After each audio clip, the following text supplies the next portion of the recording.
of heels on polished stone cut through the hum of the gala. The marble waterfall shimmered behind me, cascading under golden light as I stepped into the grand atrium of the Sterling Heights Hotel. Heads turned instantly. My uncle's voice followed a beat later, sharp and mocking. Before we begin, drop a comment and tell us where are you from and from which city you're watching our videos. And after watching the whole video, don't forget to tell us what would you do in this situation? Be honest, tell me in the comments below. We read every comment. Let's begin. Well, look who's wandering around like she owns the place, he said loudly enough for everyone to hear. His grin was smug, the kind that made your stomach twist. Laughter rippled through a few of his friends. I didn't answer. I didn't even glance at him. I just kept walking, chin high, steady pace, not giving him what he wanted. A reaction. The sound of my heels echoed like a clock ticking down to something inevitable. Then, a sudden shift. The staff at the far end of the atrium spotted me. Their posture straightened instantly. The concierge, a tall man in a black suit, hurried toward me with 2 security officers. "Ms. Knight," he said, almost breathless. "Your private heli lounge is ready. Shall I have your guests escorted out, or will you meet them first?" The entire lobby froze. My uncle's laughter died mid-breath. His jaw slackened as the color drained from his face. Around him, his friends whispered, confused, eyes darting between him and me. I turned slowly, just enough to meet his eyes. "Guests?" I repeated softly, a trace of a smile curving at the edge of my lips. "No need. Let them enjoy the view. I'm heading to my meeting." And with that, I walked toward the elevator, the one marked penthouse access only. When the glass doors slid open, I could see my reflection, calm, collected, and nothing like the woman they used to mock for being the failure of the family. Because once upon a time I was the girl who stayed in a small apartment, juggling 2 jobs while my uncle, Richard Hale, flaunted his empire. He'd pat my shoulder at family dinners, pretending kindness while reminding me how some people just don't have the business gene. But he didn't know what I knew, that the company he ran with arrogance, Knight Industries, was crumbling from within. My father's legacy, the company he stole, was mine by right. And tonight, in this building he used to own, I was about to reclaim every single piece of it. As the elevator doors closed, I exhaled, my chest tight but steady. The city lights reflected off the mirrored walls, like fireflies over a battlefield. The concierge's voice came faintly through the radio as the doors sealed shut. "Yes, sir. Ms. Knight is heading up now. Activate the restricted access." Richard's voice didn't respond, because for the first time in years he had nothing to say. The elevator hummed upward. Every floor it passed brought back memories of humiliation, debt collectors, and nights I slept in the office I worked for, learning how to rebuild what he destroyed. The night my father died, Richard took everything, the shares, the estate, even my mother's jewelry, and said, "Business is business, kid. You'll understand one day." I understood, all right. I understood that revenge isn't loud. It's quiet. It's patient. It's the silence before the final blow. When the elevator doors opened, the private heli lounge gleamed ahead. The view of Manhattan stretched endlessly, a tapestry of lights and steel. My assistant, a young man named Jordan, hurried to my side, handing me a tablet. "Everything's set, Ms. Knight," he said. "The transfer finalized 30 minutes ago. Knight Industries is officially under your name. Richard Hale's board access has been revoked." A slow, calm breath left my chest. The air felt lighter, cleaner. I took the tablet, scrolling through the documents. His signature was still there from the last meeting, back when he thought I was just a silent investor helping him stabilize his sinking company. He had no idea he was signing his empire into my hands. "Send the announcement," I said quietly. Jordan nodded, typing fast. Within seconds, screens across the hotel lobby flashed with a news alert. Breaking: investor group led by Alexandra Knight acquires Knight Industries in full buyout. Downstairs, I imagine the chaos, the faces turning pale, the phones buzzing, the whispers building into disbelief. The little girl they mocked for being soft had just bought the empire they used to rule. And I wasn't done yet. I turned toward the windows, the city stretching endlessly below. Somewhere down there, my uncle was probably still standing by the marble waterfall, realizing that the woman he humiliated had just taken everything from him. I whispered softly, almost to myself, "You told me I'd understand one day. I finally do." The helicopter's blades began to spin, the night wind whipping through the open doors. I stepped forward, my hair catching the breeze, and smiled faintly as the skyline glowed brighter, as if the whole city itself was watching. Tonight wasn't about revenge alone. It was about reclaiming dignity, about proving that kindness and silence were never weakness, they were weapons of patience. I wasn't the failure anymore. I was Alexandra Knight, and I finally owned the empire built on my father's name. Morning came sharp and cold, the kind of Manhattan morning that smelled like ambition and asphalt. The sky glowed silver behind the glass towers, and at the 32nd floor of Knight Industries, chaos was brewing. "Is this some kind of joke?" Richard Hale's voice sliced through the boardroom like shattered glass. His face was flushed, his tie loose, and his eyes bloodshot. The look of a man who'd stayed up all night watching his empire collapse in real time. "This document says you're the majority shareholder, Alex," he snapped, waving a folder toward me as if it could reverse what was already done. "How the hell did you?" I sat at the head of the table, his old seat, calm, still, hands folded. The sunlight hit my face through the floor-to-ceiling windows, and the board members' reflections shimmered on the polished table. "I didn't do anything," I said, voice even. "You signed the transfer papers yourself. Remember that emergency merger you rushed through last month? The one you didn't read?" His expression faltered. The room went still. "You were too busy trying to hide your debt from the auditors. You just needed a name to cover it." "My name?" Richard's jaw tightened. "You tricked me." "No," I said softly, leaning forward. "I learned from you." A murmur rippled through the board. One of the older directors cleared his throat. "Mr. Hale, all your access has been revoked. Ms. Knight is now CEO, effective immediately. Legal confirmed the documents this morning." Richard's hand trembled as he slammed the folder shut.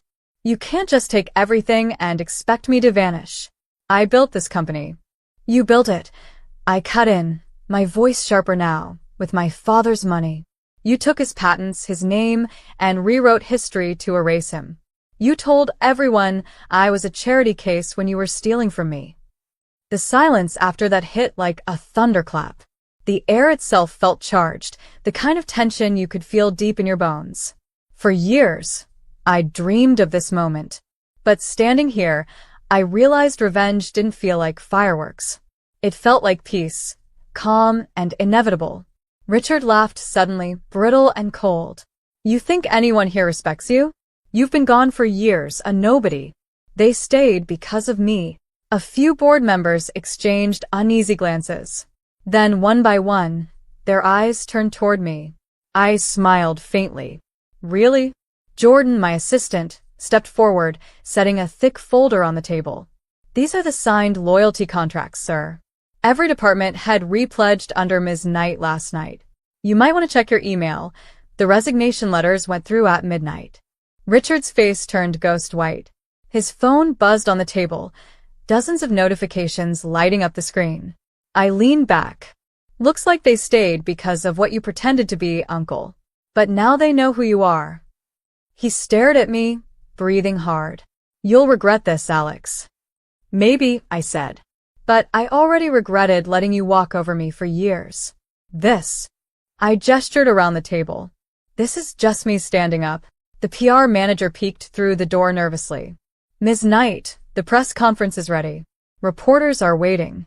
Richard scoffed. "Press conference? You think you can face the media after this mess?" I stood slowly, straightening my jacket. "I'm not facing them. I'm leading them." The hallway outside was lined with employees, some whispering, some clapping quietly as I passed. These were the same people he'd humiliated, the interns he called replaceable, the janitor he once fired for greeting guests before him. They weren't afraid anymore. As I entered the auditorium, Camera flashes burst like lightning. Reporters leaned forward, microphones raised. The massive Knight Industries logo glowed behind the stage. Richard followed, trying to act composed, though his eyes darted like a cornered animal's. He stood beside me, forcing a grin as he whispered, "One mistake, Alex. Say one wrong thing, and you'll destroy everything." I didn't respond. Instead, I stepped to the podium. "Good morning," I began, my voice firm but calm. "I know there's been confusion about last night's acquisition. Let me make it clear. Knight Industries will continue, but under new leadership, transparency, and purpose. This company was built on innovation, not intimidation. That ends today." The crowd murmured, pens moving, cameras flashing. Richard took a step forward, trying to cut me off. "If I may." I didn't let him. "Mr. Hale will no longer be part of Knight Industries. Effective immediately, he's been released from all positions." The decision was unanimous. The room erupted. Gasps, camera clicks, whispers like a breaking storm. He turned toward me, face red with fury. "You little." "Careful," I murmured, just loud enough for him to hear. "There are cameras, Uncle. Wouldn't want the world to see who you really are." He froze, every muscle in his jaw twitching, then forced a smile for the reporters. "I wish my niece the best," he said tightly. But his eyes said something else, war. I met his stare calmly. "You already gave me your best," I whispered back. "And I survived it." Applause filled the hall, hesitant at first, then rising. Employees stood, clapping louder. The cameras caught it all, the shift of power, the silent defeat. As I walked off stage, Jordan handed me my phone. "Social media's exploding," he said. "You're trending everywhere. People are calling it the Knight takeover." I smiled faintly. "Then let's make sure they remember why." Behind me, Richard stood frozen under the lights. The man who once believed he could silence me now trapped in a spotlight he couldn't control. And for the first time since my father's death, I felt free. The air in the city had changed. Every news channel, every finance blog, every business magazine carried the same headline: "Alexandra Knight ousts her uncle in a historic corporate takeover." But beneath the polished coverage I knew one thing: Richard Hale wasn't done. He never lost quietly. 3 nights later, I sat in my penthouse office overlooking the Manhattan skyline. The city lights blinked like restless thoughts. Jordan entered with a hesitant look and an envelope in his hand. "This came through the side courier," he said, setting it down. "No sender name." Inside were printed screenshots, emails, altered documents, fake invoices, each one designed to frame me for insider trading. My stomach turned cold. "He's moving fast," Jordan muttered. "He's trying to destroy you before the shareholders review next week." I took a slow breath, steadying my hands. "Then we move faster." Because if Richard thought I was the same girl who cried when he stole my father's company, he hadn't learned a thing. I leaned back in my chair, my mind racing through every connection he had left. The old auditors, his lawyers, the one journalist he bribed for years, all still loyal, but only out of fear. "Jordan," I said quietly, "get me files on every employee Richard forced to resign during his tenure. The ones he blacklisted. The ones who lost everything." He nodded, already understanding my tone. "You're building a team?" I met his eyes. "No. I'm giving them a chance to fight back." By morning, the plan was in motion.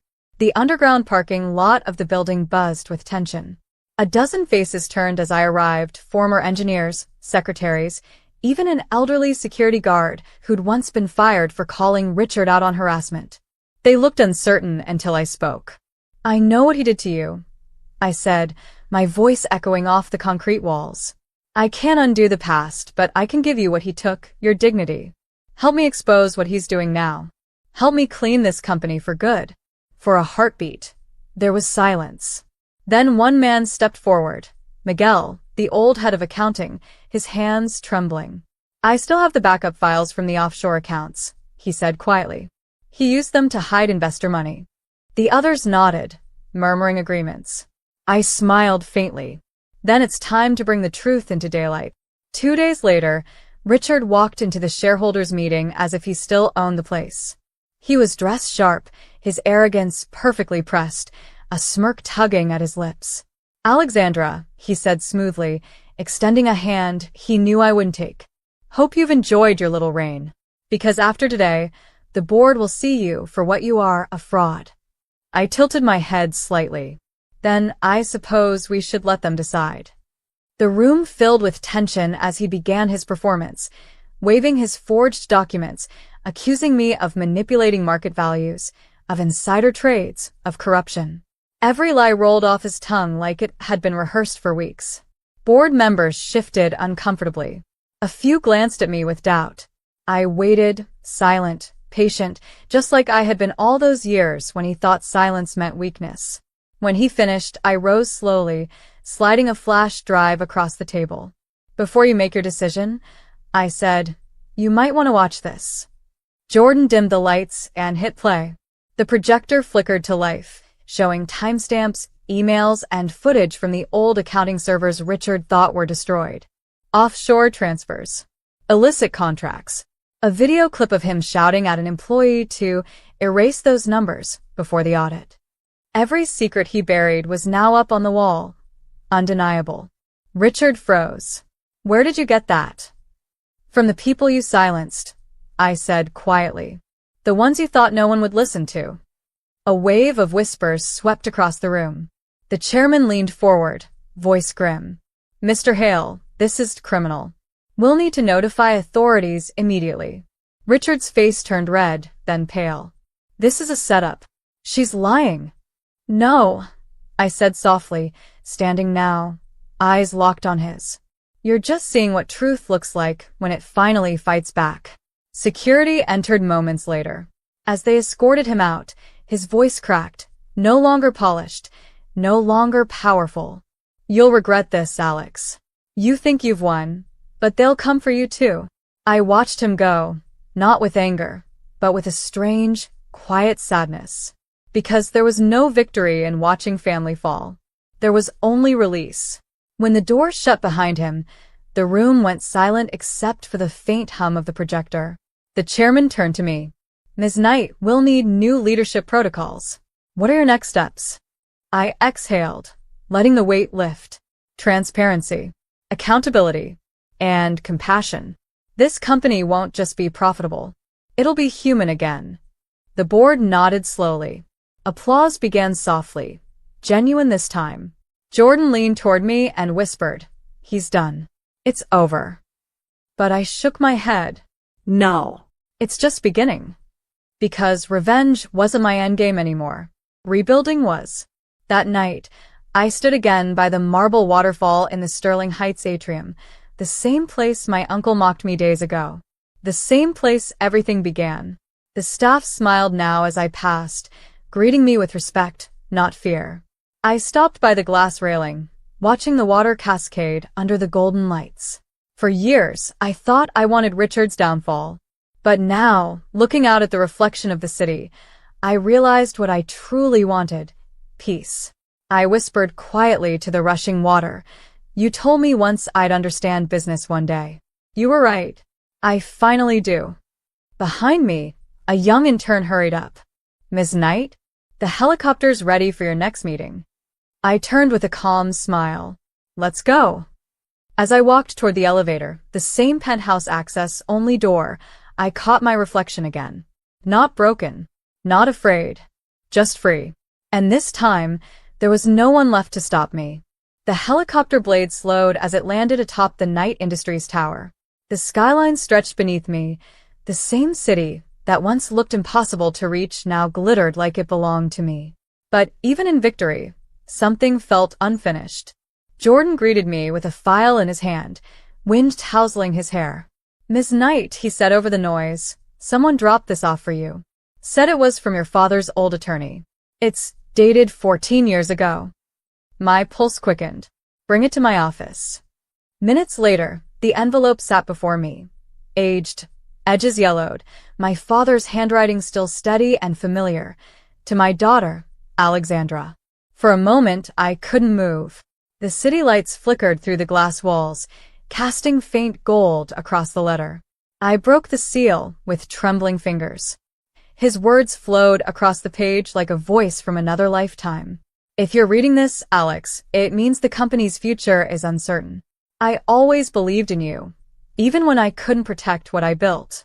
Don't waste your years chasing revenge. Rebuild it with heart. Promise me, you'll never let this place make you cold. My throat tightened. The silence in the room felt heavier than anything I'd ever carried. For years, I thought reclaiming the company was about winning, about proving I could destroy what destroyed us. But as I read his words, I realized it was never about revenge. It was about restoring what he meant this company to be. A soft knock broke the silence. Jordan stepped in gently. "There's someone here to see you," he said. "Says he used to work with your father." An older man entered, gray hair, kind eyes, a faded badge on his lapel. "You look just like him," he said quietly. "Your father, he believed in fairness, even when people like Richard didn't." I motioned for him to sit. "You were with him till the end?" He nodded. "He made me promise something, to give you this, when the company finally came back to you." He slid a small silver key across the table. "It opens the old vault at the original headquarters." He called it the Knight's Promise. Said it was for the day his daughter turned this company honest again. I stared at the key, small, unassuming, but suddenly heavier than gold. Later that evening, I drove to the old building downtown. The place was dusty, silent, a forgotten memory of Knight Industries before my uncle turned it into his empire. Inside the vault, beneath layers of dust, was a simple wooden box. I opened it slowly. Inside was a photo, my father holding my hand as a child in front of the very same building, and a plaque that read, "Knight Industries, built for people, not power." A quiet tear slipped down my cheek. For the first time in years, the ache inside me softened. I whispered to the photo, "I kept my promise, Dad. It's home again." The city lights reflected in the vault glass, brighter than ever. And for once, I didn't see my revenge. I saw redemption. When I stepped outside, the wind swept through the streets, carrying the faint hum of traffic and life. The world kept moving, and so would I. As I reached my car, Jordan called with breaking news. "Richard's been arrested. Fraud, embezzlement, everything came out after the meeting." I exhaled slowly, watching the skyline shimmer above the Hudson. "Then it's finally over." "Actually," he said with a soft laugh, "it's just beginning."